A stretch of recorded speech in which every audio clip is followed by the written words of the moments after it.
Thanks. A major setback tonight for advocates of marijuana. The Obama administration will not take it off the list of the most dangerous drugs.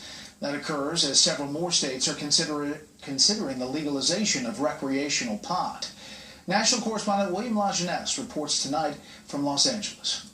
So until such time as the federal government removes marijuana from the Controlled Substance Act, I don't care what any state, city, or county tells me to do. I'm still looking at 10 years to life in federal prison. And he still is. In a long-awaited decision, the Drug Enforcement Administration refused to reclassify marijuana, keeping it as a Schedule I drug, like heroin and LSD. The evidence is clear that marijuana is not only significantly less harmful than most prescription drugs, it's far less harmful than alcohol. 22 million Americans smoke pot, according to a survey by the Health and Human Services Agency, and thousands use it to treat illnesses. Yet the DEA says, based on government data, marijuana has a high potential for abuse, has no accepted medical use in the U.S., and lacks an acceptable level of safety for use even under medical supervision. That conclusion makes no sense to many in the 25 states and 10 countries where medical marijuana is legal. It's just mind-boggling that the federal government is still going to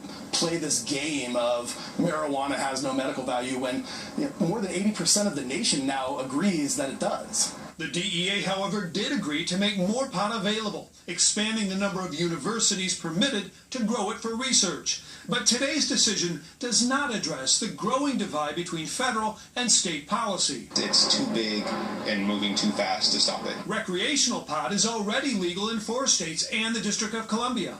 In November, voters in 5 more states may join them, allowing adults to possess up to an ounce and grow a limited number of plants. It's because the federal government has completely failed to address this issue at the federal level that we're seeing all these states taking it upon themselves to adopt medical marijuana laws and now to adopt laws that allow adults to use it responsibly. But popularity doesn't equal safety. Until marijuana passes the FDA drug approval process, the DEA says pot will remain illegal, so supporters should not hold their breath. Brett? William, thank you. Students are returning to school in the Miami neighborhood where 22 people contracted the Zika